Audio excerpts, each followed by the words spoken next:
Welcome, year 12s. Welcome to your final year of school and your final year of physics. Obviously, I'm taking over as Miss Waldman is now in Cairns. To get started with, guys, I thought we might go through a couple of things together. We'll get to some physics in a minute.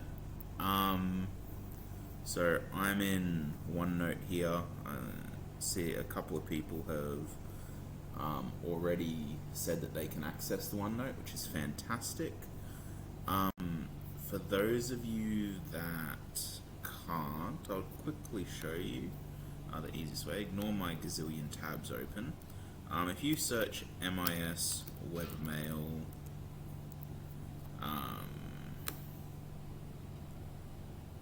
and follow the prompts. I don't want to stay logged in. Just bring you up to a page like this.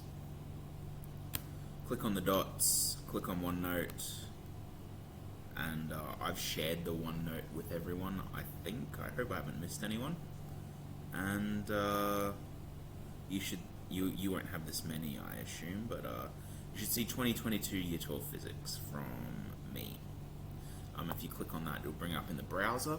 I prefer to work on it in the app, but that's just my preference. Working in the browser works fine too. So up to you where you want to work on it. So this is our OneNote. Should have a tab down the side. Welcome. This is a tab that was auto-generated, so it has no relevant information in it. You know what, I might leave it there because I might use it at some stage, but for the minute it's useless. I've got nothing in the collaboration space either, so we can ignore that for the minute. But useful documents, there is some stuff that is relevant to you guys. Now, I'll just make this full screen. Now, this is a ton of information. Basically, I've put in columns here the different unit syllabuses. So we're currently working on Unit 3, Gravity and Electromagnetism. Now, if I am correct, you're you've worked on these ones, and you're about to work on inclined planes. That's my understanding of where you're up to, so if I am wrong in that, please let me know. Also, in terms of this unit, there's some good news and some bad news. The bad news is that it's the second longest unit.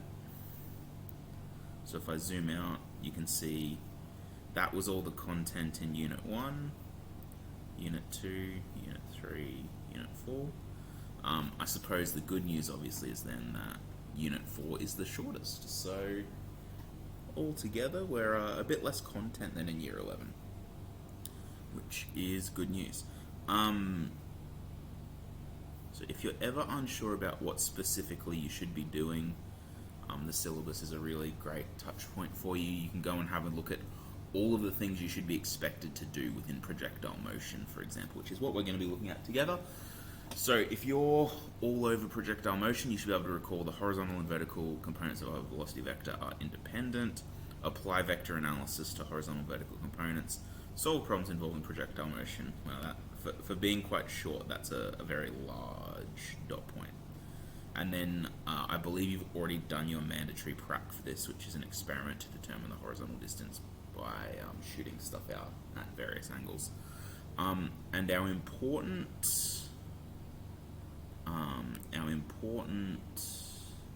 formulas are here. So you've got your vertical velocity, vertical displacement, vertical velocity squared, your horizontal velocity, and your horizontal displacement. Just on that note, guys, I should explain my physics credentials. I did physics in high school. I didn't study it further at university. At my last school, I did help a lot of students with their physics because they had to do it through distance ed. So I'd sometimes go down and help them with their with their homework or with their topic that they were looking at. So that's why I'm a little bit slow still on just remembering all the different formulas. Remembering that S is displacement, for example. I have a very mathsy brain rather than a physics brain, which in some problems is good, in other problems it's bad. But yeah, if I ever say something that you're not quite sure of, just let me know. Yeah, we should be good. So that's the first point you should be aware of in useful documents. Next we have the glossary. This has literally every definition in it. So if you find a word in a question and you're not sure about what it means, by all means go check the glossary. No doubt there will be something that you ask me about and I'm going to have to check the glossary to find the specific definition of it. It also has a lot of definitions about things to do with from like a subject level rather than a content level. So if you want to know about the difference between external exams and external assessments, that kind of thing, all of that's in here. I won't go into it in too much. It also has content stuff, so Kepler's laws of planetary motion are all in there. The next thing, formula book. I just grabbed this directly from the QCAA website. So you have all the formulas that you will need in here. It's broken up into the different topics. Also has your constants and how to convert units. So that's sitting there on the OneNote for you. Also, you have your list of elements, their atomic number, their symbol, and also a periodic table. And last but not least, the textbook. I've included a PDF of the textbook there. I don't know the legal grounds for me doing that, if that's alright or not, but let's hope I don't get in trouble. Cool.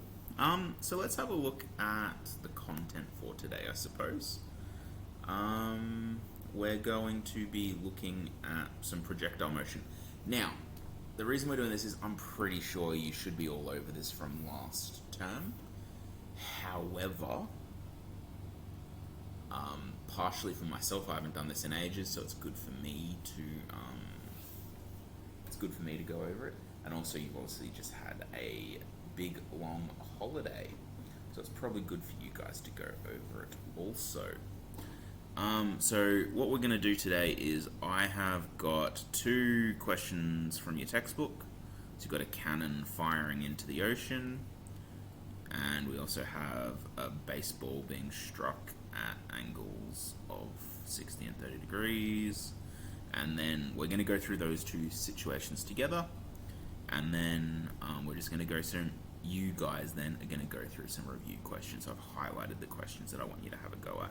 I put quite a few on there. It might be a little bit mean of me for the first week back, but we'll see how we go.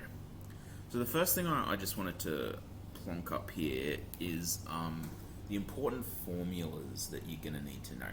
So like I said before, I'm very much a math-brained person, and for me, when I see a problem, the first thing I think is, okay, what formulas do I know that relate to this situation?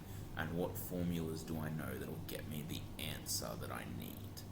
Generally speaking, you're going to get to the answer you need within 1 or 2 formulas.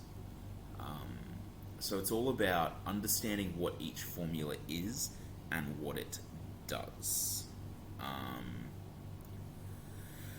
So the first thing that's important is the constancy of horizontal velocity. Now, that is a really wordy way to say that when you throw something, its horizontal velocity doesn't change.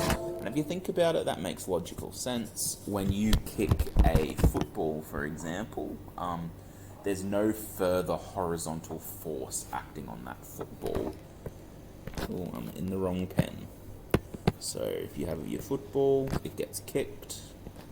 When it gets kicked,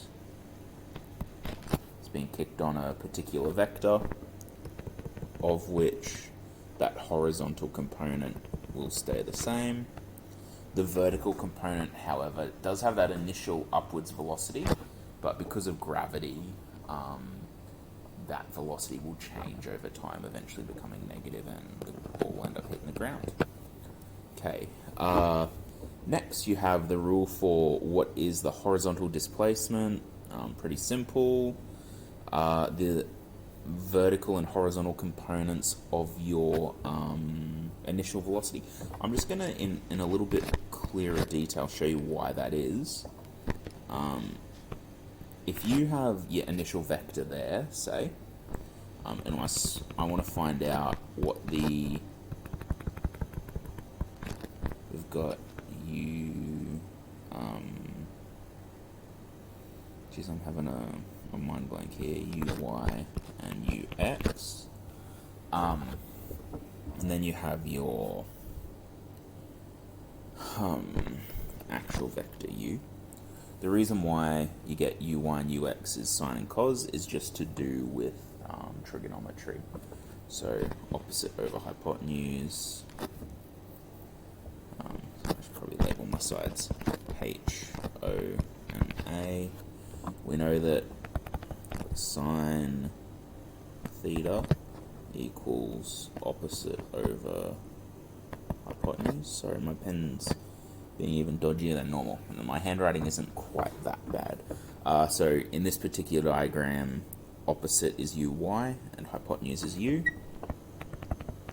Sine theta equals uy over u, times both sides by u, and you get uy equals u times sine theta.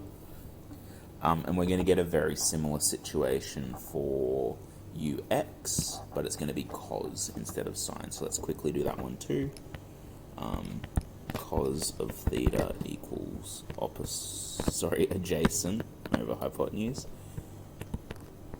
I'll have to ask you to cut me some slack today, guys, because it's also been 6 weeks of holidays for me as well. And the adjacent in this case is u of x. The hypotenuse is still u. Cos theta. Times both sides by u to get ux equals u times cos theta. There you go. Who says trigonometry isn't useful? Yeah, then we just have, after our two velocity components, vertical and horizontal, we've got our velocity as a function of time. We have our velocity as a function of vertical displacement, and then we have vertical displacement as a function of time. So we've got a couple of different rules, all using sort of similar variables in there. You can see we've got quite a lot of initial vertical velocity there. We've got time, obviously. We've got vertical displacement, g for gravity in this situation. So there's only a couple of different things we're likely to see. Anyway, let's try applying these different formulas to this question now. So a cannon is fired from the edge of a cliff, which is 60 meters above the sea level. So straight away, I know that the final displacement of y rather is going to be negative 60, because it's going to finish 60 meters below where it started. I know the initial velocity, u, is 88.3 meters per second, and theta is 34.5. Once again, guys, this is just my maths brain. I do like having my variables laid out there, so that when I need to check what rules I can use, I can just tick off what variables do I have, what variables do I not have, do I have enough information to solve. Okay, so the first question A asks us to find the time the ball is in the air. Now straight away I'm thinking back to my rules, and oh no, none of those are set up to find t initially. So So none of them are set up to find t. As a matter of fact, there's only three rules that have a t in it. One is to do with horizontal displacement, one is to do with vertical velocity as a function of time, and the other one is to do with vertical displacement as a function of time. Now, looking at those, this one has a t squared. Now, if you can avoid doing a squared where you're solving for whatever the squared thing is, try and avoid it, because you're going to have to do square roots. It's a pain in the butt. Don't want to get into it if you don't have to. In terms of horizontal displacement rule, I can find u of x. I'm looking for t, and I do not know the horizontal displacement as of yet. So I don't think I can use that one. So by process of elimination, the best rule for us to use is going to be the vertical velocity compared to time. I know what g is. I don't know what uy is, but I can figure it out. And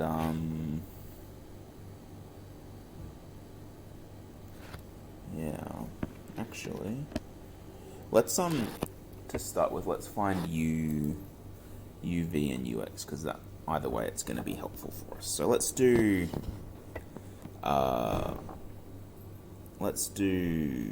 uy first. Did I say uv? I meant uy.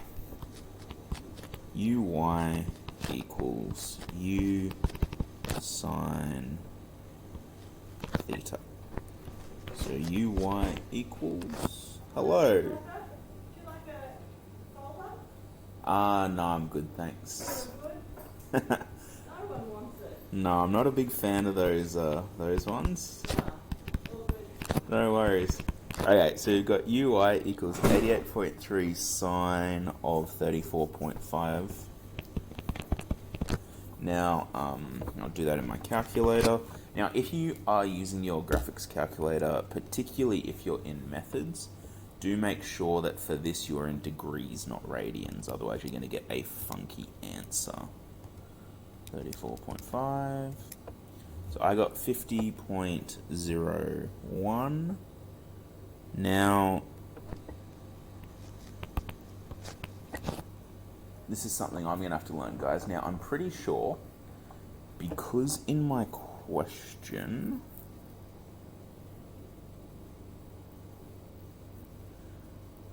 not in my question, in my information so far, I have a maximum of 3 significant figures. So I'm pretty sure I only go to 3 significant figures. You have to tell me if I'm wrong there in class. So technically I'd stop at that second 0, because that would be my 3rd significant figure. So my vertical component becomes 50 meters per second. Let's look at the horizontal displacement now. Same thing. U of x equals u, I went to write sine again, u cos theta. U is 88.3 times cos, and theta is 34.5. 88.3 times cos 34.5.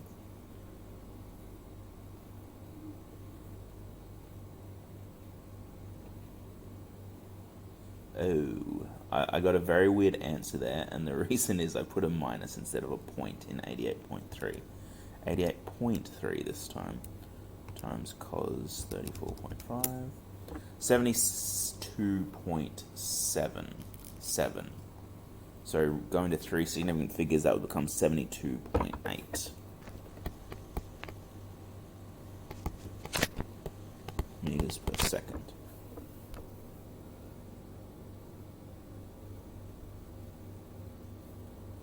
Okay, let's look at what we have now. So we've got ux, uy. I suppose I could have written down here g equals negative 9.8 meters per second squared. So if we look at vertical velocity as a function of time, I don't know my vertical velocity yet. but I can figure that out by doing this rule here. And once I have my vertical velocity, I can then rearrange that to solve for time.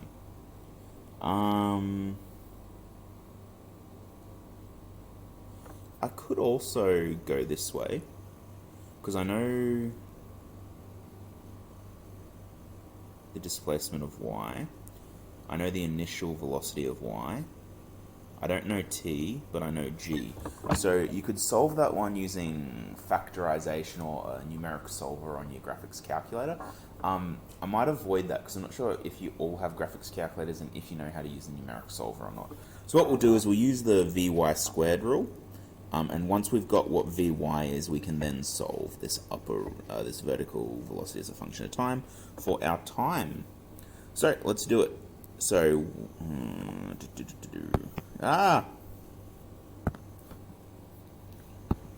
so we've got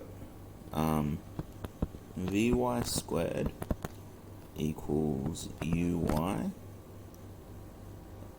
squared plus 2 GSY. Vy squared is unknown.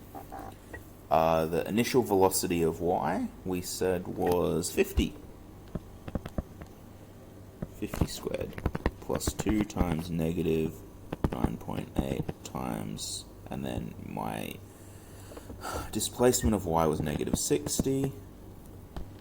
So putting that into my calculator, Vy squared equals 50 squared plus 2 times negative 9.8 times negative 60, and this should give me a positive answer, 3676.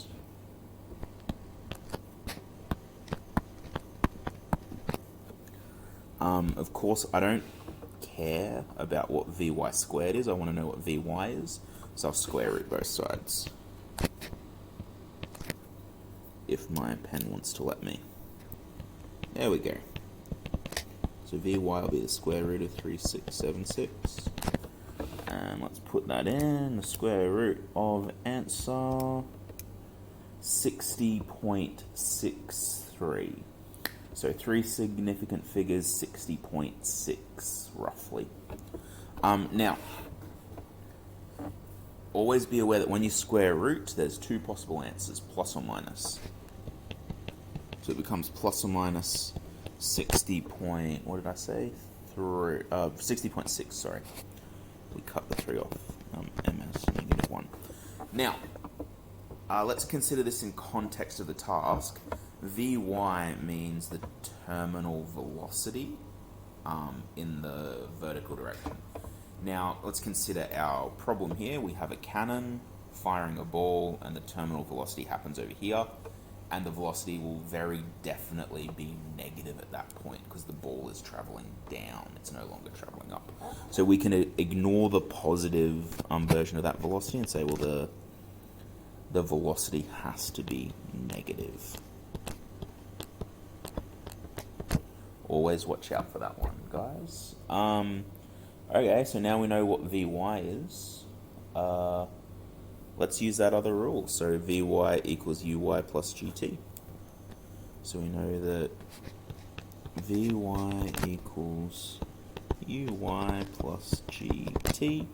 Let's rearrange to get t by itself, because that was the whole point of this operation. I'll minus Uy from both sides.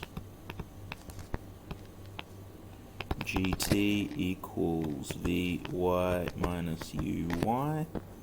Then divide both sides by g.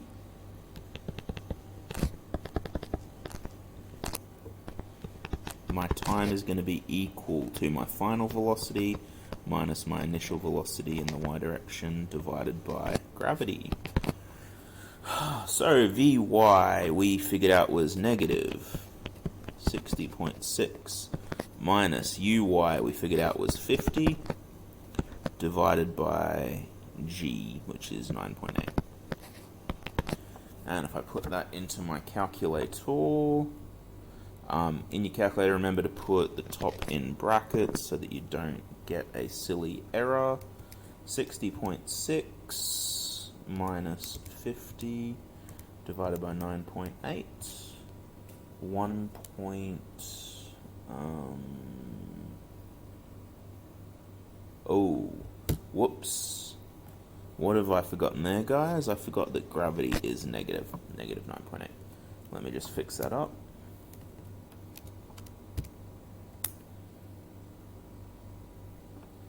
And the other thing I forgot to do was put negative 60 in my calculator, like a very silly person. Okay, I got 11.2857. So 3 significant figures, that would be 11.3.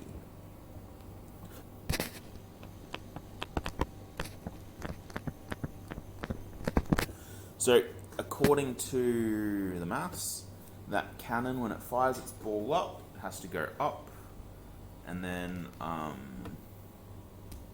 what's the word? Down, until it hits the water. It takes 11.3 seconds for it to hit the water.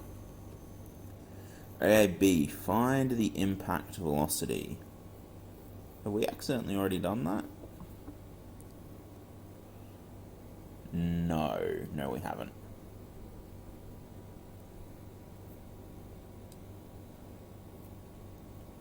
So we need to find how hard it hits the ground. We found the vertical component, Vy, is negative 60.6 meters per second, but that's only in terms of the vertical component, how much velocity it is. We need to find the overall velocity that it has. So we need to take into consideration the horizontal velocity as well. Now, if you remember back to 5 minutes ago, we talked about the constancy of horizontal velocity. So Vx equals Vu. So we already said that Vx is 72.8. So for B, if we look at a diagram, we have horizontally 72.8 going down. What was Vy? 50, I believe. No, that was Uy, sorry. Vy was negative 60.6. And we want to find the resultant vector of force, which we're going to call V. Now to find V, it's just Pythagoras. So V squared equals those ones. V squared equals 72.8 squared plus negative 60.6 squared. So V will be the square root of that, which will be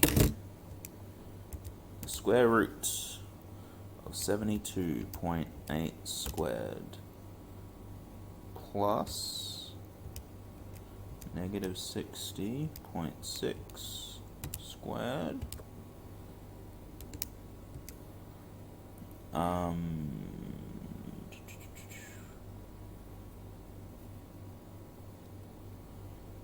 I got 94.72, so that'll be 94.7 meters per second.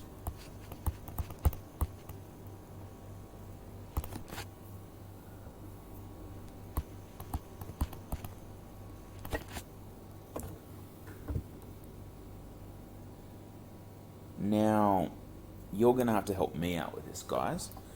It has asked for the impact velocity, so the velocity as it hits the water. Now, that to me is the impact velocity. In the answers, it also goes and calculates what angle it hits the water at. Now, if it just asks for the velocity specifically, I normally wouldn't worry about the angle that it hits at. I'm just not sure if this is me not being particularly familiar with how these questions are normally answered, if maybe that's something that you normally do. So just for the sake of argument, let's find that impact velocity. So let's find that.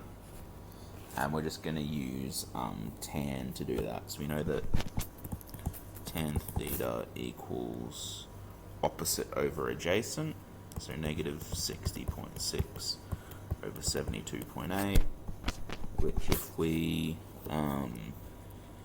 inverse tan both sides, negative 60.6 over 72.8, that gives us an angle of inverse tan, negative 60.6 divided by 72.8, an angle of negative, sorry, not negative, 39.77, which rounds up to 39.8 degrees. So yeah, like I said, guys, to me, that's not, if it, yeah, I might be overthinking this. To me, if you've done this, you've answered what is the impact velocity. This is then a step further that I don't think we necessarily need to do, but I'm just showing you because the answers did, so I just want to cover my bases. Okay, last one, the horizontal distance from the base of the cliff that the ball strikes the water. Now we have a formula directly for this. Horizontal displacement. Horizontal displacement is equal to initial horizontal velocity times time. So Sx equals ux times t. Sx equals ux times t. Now we figured out that ux is, I'm looking right at it, 72.8. And our time we figured out was 11.3.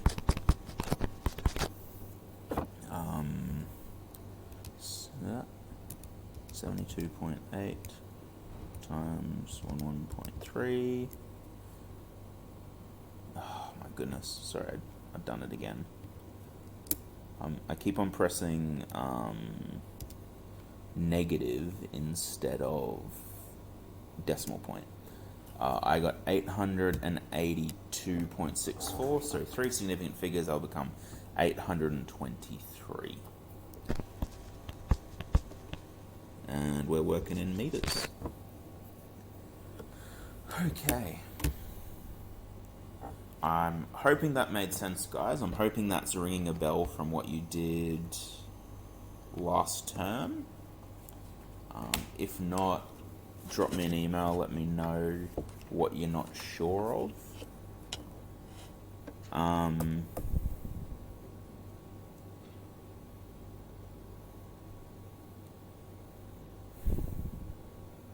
Okay. Let's do this next question. So a baseball is struck with an initial speed of 20 meters per second at an angle of elevation of 6 degrees and 30 degrees. Assume no end resistance. Determine the following for each angle: the time of flight, the horizontal range, and how they compare. So let's start at the lower angle, 30 degrees. We'll do 60 degrees over here. So we want to find the time of flight. So we could do it the way we did before for that first one. That did take a bit of mucking about. So I'm losing my train of thought here. Let's do it the other way, where we use the t, this rule specifically with t in it. So the vertical displacement as a product of time, as a function of time, sorry. So use that rule for this one. Similar problem, but we'll use that rule instead. Okay, so first for 30 degrees, let's find the initial horizontal and vertical velocities. So let's find ux first, ux. So ux is u times, and because it's the horizontal, that'll be cos. U times cos 30. So u is 20 times cos 30 is not something I can do in my head. 20 times cos 30, 17.32 or 17. forgot to finish writing out this. Okay, 17.3. And that would be meters per second. uy will be u times sine 30, which is 20 times sine 30, which is one I can do in my head because that's 10 meters per second. I remember sine 30 is equal to a half. Similar to cos 60 is also equal to a half. So we might do that while we're here. Ux for 60 is equal to u times cos 30. 20 times cos 30, which is 10 meters per second. Uy will be u times sine 60. Sorry, I wrote 30 up there. That's embarrassing. Should be 60s. This is why you shouldn't do what I'm doing and swap between two different problems. Just while my brain was in the right space, I thought that might be easier. 20 times sine 60 ends up being 17.3 again. Ooh. Okay. So let's have a look now at the 30-degree time of flight. I may not have left myself enough room. Let's see if I can... You know what? Good thing about technology is I can just zoom in. So we're going to use the rule...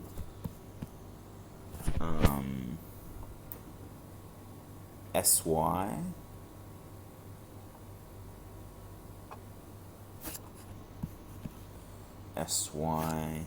equals UY T plus 1/2 GT squared. So once again, guys, the issue with using this to solve for T is that because it pops up twice in the formula, you either have to factorize or use quadratics to solve, which can be a pain.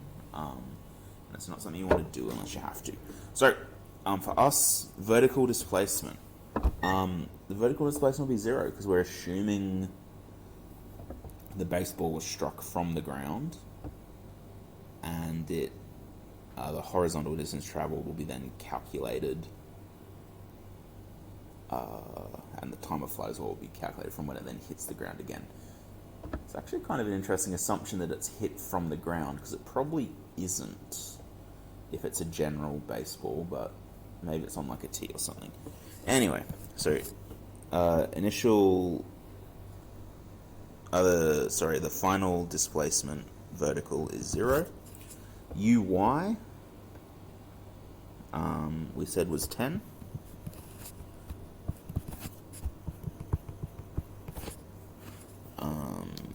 (1/2) negative 9.8 times t squared.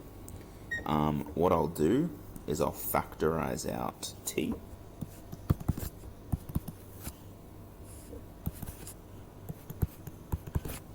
Plus, what's a half of 9.8? 4.5, 4.9. So that'll be minus 4.9 t. So t has to equal 0 would be the first solution. For those of you not sure what I'm doing here, because I've pulled a t in front of the set of brackets, what that means is that to make the right-hand side of the equation equal to 0, if I make this first t 0, the entire equation goes to 0.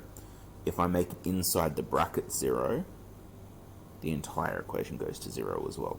So either t equals 0 or 10 minus 4.9t equals 0. So we're going to have to figure out what 10 minus 4.9t is.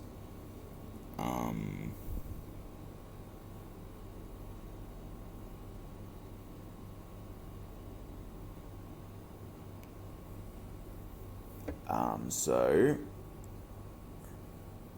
the way we figure that out is we say 0 equals 10 minus 4.9t. We figure out what can make this true. Add 4.9 to both sides. 4.9t equals 10. T equals 10 divided by 4.9, which equals 10 divided by 4.9, 2.04.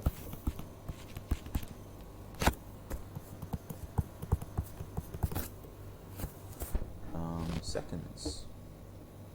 Oh, we're only going to 2 significant figures.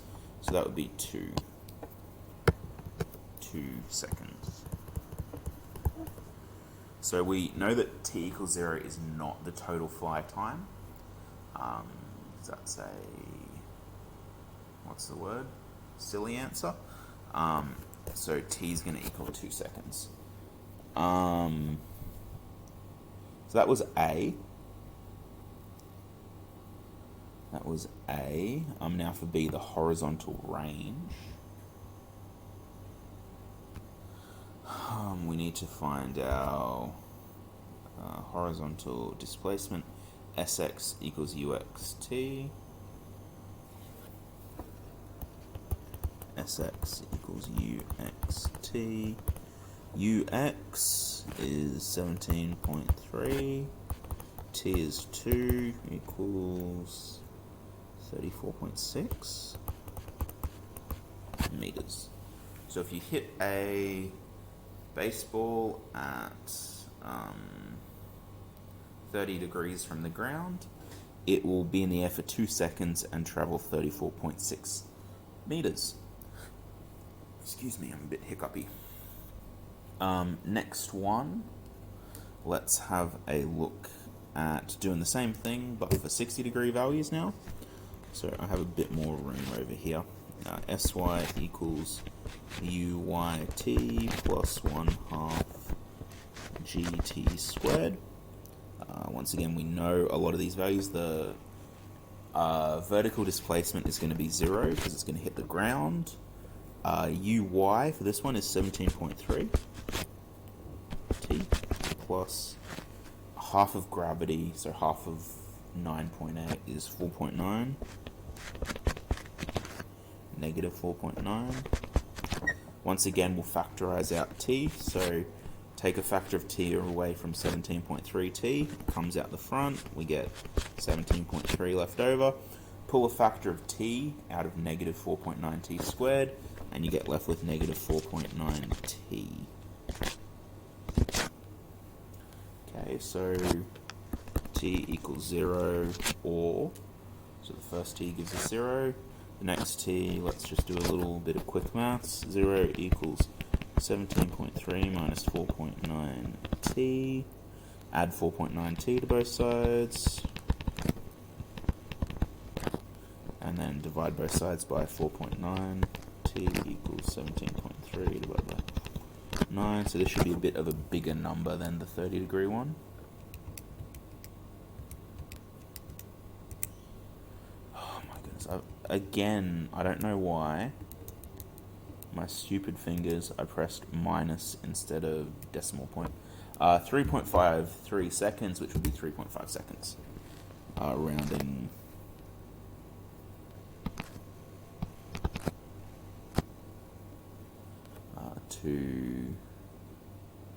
Two significant figures.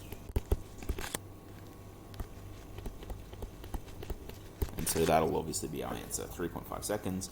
And we can, once again, Sx equals Ux times T.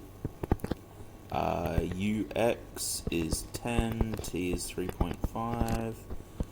Quick maths, 35 meters.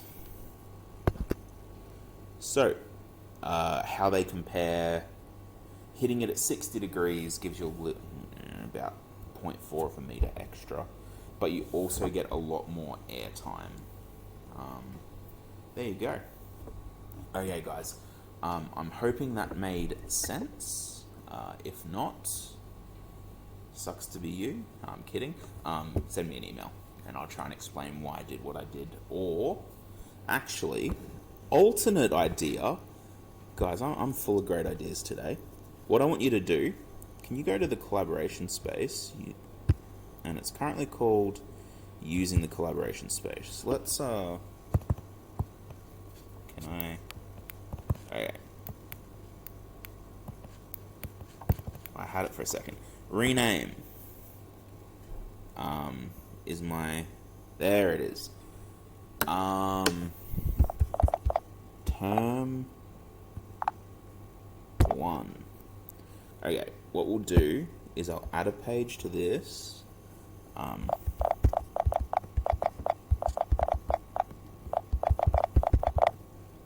We'll call it remote learning questions.